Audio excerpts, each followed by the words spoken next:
Welcome back to the Diversity Project, where today we will be focusing on different types of financial investments and financial strategies. I'm your host, Rhonda Kulch, and so excited for our guest that's in studio right now. We have Charlie Weinruab, also known as the handsome homebuyer. Yay!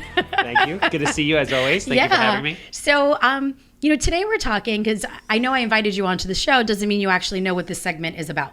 Right? Because Yes. you and I, we like to wing things. Yes. So our segment today is all about different types of financial strategies and financial investments, right? So some people put money in the stock market. Some people do retirement plans. You, like myself, we love real estate. Yep. So tell me how you got started in the real estate industry. So very quick high level, I read Rich Dad, Poor Dad when I was 28 years old. A friend of mine gave it to me. And I was in a business at the time. I owned a body shop franchise called Mako. But I wasn't really happy. And I was like, that's it. I'm going to be a professional real estate. I'm going to be a professional investor. I didn't know, what does that mean? Yeah. So I studied stocks, and I quickly realized that wasn't my thing. Mm-hmm. A lot of people make a lot of money in the stock market, but it just wasn't for me. And then that's how ultimately I got into real estate. I got a mentor, I joined the local RIAs, and I worked 24/7, and here we are today a few years later. And it's funny that you say, stocks wasn't for you, because it's not for me either. Mm-hmm. I don't know if it's the female in me. I like things that are tangible, that I can see, I could touch. That's just me, right? So everybody's a little different. The RIAs are amazing. Just because you mentioned that, why don't you tell people what LRIA is and, what the RIAs are, really, not just LRIA, but what the RIAs are and what value you got out of that as a real estate investor. So the first thing I did, I took a one-day class at NYU on foreclosures after the crash, because everybody, when they get into investing in real estate, thinks that banks are just giving houses away, so that's what you do. But when I was there, the instructor said, join the local RIAs, which stands for Real Estate Investment Associations. And they have them all over the country, and they meet once a month, and you network, and they have speakers come in, and it's an excellent forum just to start to get into it. When I was there, I go to East Coast RIA, which is out of Levittown, Nassau County, and I met my mentor, Carl Chavone. Yep. And I trained with him for almost 4 years before I even was ready to go and do my first deal. So how many years has it been since you got started now? So I've been a full-time real estate investor for 5.5 years. The end of this year, it'll be 6 years. And did you set yourself financial goals? No, I didn't at the beginning. I just didn't like what I was doing, and I just need action. And I need total chaos all the time. Like, I owned a Mako, so we would paint 30 to 40 cars a week. Mm-hmm. Now we flip houses, so I do 70 to 110 a year. So it's just madness all the time. It is? Yeah, for me, it's never so much about the money. If you saw me, I'm a pretty simple person all the time. I like the challenge of certain things. I love that. So just, again, for the people that are listening and they think real estate is so awesome. It is.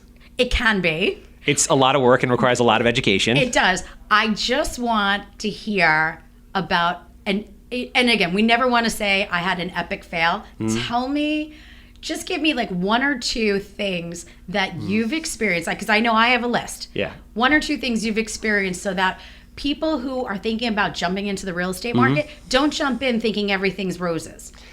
Yeah, I mean, it's such a dynamic industry, and so much can go wrong, from, having issues with the townships to having title problems. I had a $15,000 bill because a pool got filled in that I didn't know about, and it didn't pop up on title. I did a house that I call the curse of the ex-wife, where my ex-wife wanted to buy it while we were together, and then I flipped it and I made $1,200, and I was supposed to make $75,000. So, anything can and will happen in this business.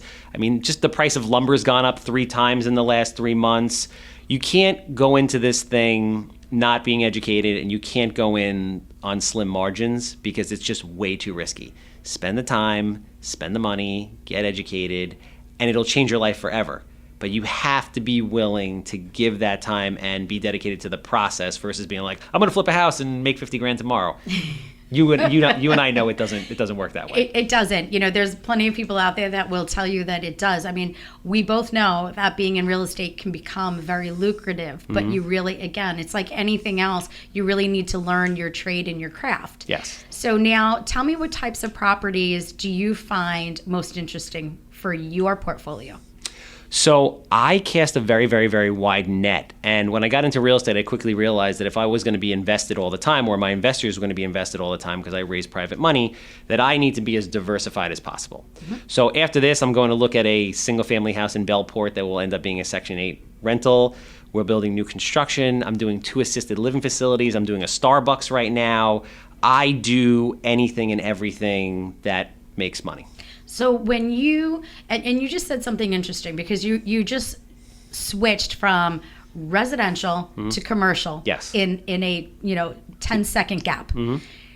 What area is there one area you like more than the other? I'm afraid of commercial. I'm just putting it out there. I'm afraid of commercial.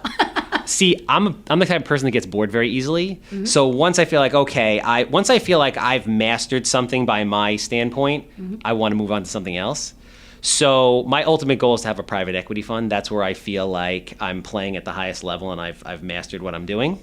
So it started with flips, then it moved into rentals, and then it moved into development. Commercial is just a different animal, a different challenge, but tons of opportunity. And I've heard that. Yes. I'm just still scared. Well, I would ask you, why are you scared? What's the difference between doing something in the commercial space than doing something in the residential space? I would say probably just the education. You're 100%. And I have not had a chance to learn that area enough for me to feel comfortable that I would not be either A, taken advantage of, or B, making a grave mistake by not being able to calculate my numbers correctly. Well, that's the only difference. I maybe 3 years ago, I think it was 3 years ago, I did 67 houses, and then I enrolled at NYU to get my master's degree in real estate development. People were like, why are you doing that? But I knew that in order to get to the next level, I needed that education. I needed to be around the world's best. Tell me, in your opinion, give me, who are your power partners? Define power partner. So the people that you rely on most, your attorneys, your accountant, who's most important to you when you are really trying to structure a deal? I mean, it's everything. We are a just, cohesive team of people. None of us, there's no such thing as self-made, period. It doesn't exist. We are totally interconnected, and we totally need each other. We have to be helping each other all the time. So from my CFO to my foreman to my father who works with me to my accountant to different attorneys, I mean, just, real estate agents, you name it. Your network is everything, and it's thousands of people. And the only reason why I ask that is because, again, I meet so many people along the way that want to be involved in real estate investing because they feel like it's so sexy. Yes. Right? Yes. They're like, wow, you do real estate? That's all of a sudden I just became sexy. So you might be the handsome home buyer, but I say I'm working in real estate and they're like, wow, tell me about that. That's really sexy. So, but people don't understand, and they're not taking the time, and that's the reason why I ask. And that was a perfect answer. You need a comprehensive, professional network of people that you can rely on, or your deal's not going to happen, or you're going to lose money. There's a huge amount of accountability to yourself for knowing what needs to happen, and when you're relying on your power partners to educate you along the way and help you make decisions. It's not that cut and dry. So we have about a minute left. What advice do you give to somebody who wants to get started? So I think real estate is the greatest thing there is. And the cool part about real estate is it could be as big or as little as you want. You can flip 200 houses a year. You could build the tallest skyscraper. You could buy one rental a year and then get 10 and then retire. You could send your kids to college.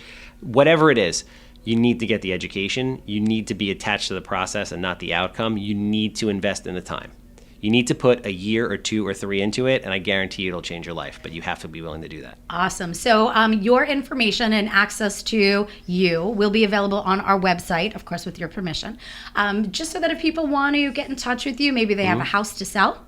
Would love Maybe that. Maybe they are looking for a mentor. I don't know. But we will, all of our guests, we do share the information so anybody listening knows how to get in touch with you. Again, we are sitting here with Charlie Weinruab, also known as the Handsome Homebuyer. Stay tuned for upcoming guests. Of course, we want to take this time to thank our program sponsors, the Equity First Foundation, Jet Direct Mortgage, Indigo Restaurant down in Patchogue Village, and Exit New York Metro Realty. Stay tuned for our next guest.